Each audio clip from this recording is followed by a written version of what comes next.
So here's the maintenance spreadsheet that I've used. I've owned the van for about 6 years. I've got some conditional formatting in here so that if these dates are passed, then the little cell will turn red. You don't have to do anything.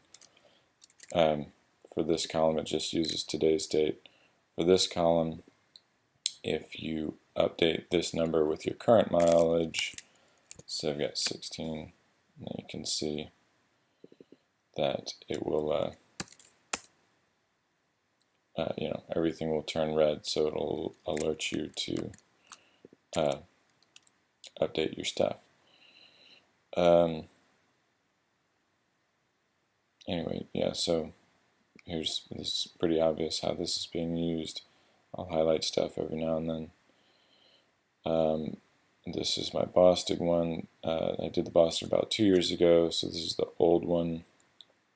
I've got some recommendations, best I can find, for intervals and which chemicals to use and stuff like that. This is all the regularly scheduled maintenance.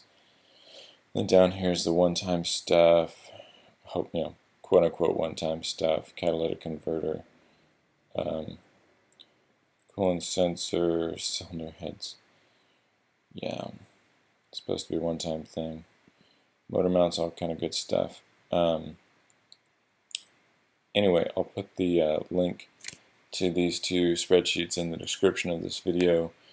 If you want to make a copy, they won't be editable, but you can make a copy and copy it to your drive, or you can download it as an Excel spreadsheet, or whatever, a CSV, all that good stuff. And then modify it however you want. I think this one works, right? Yeah, okay, good. So anyway, the formatting should be working on both of those.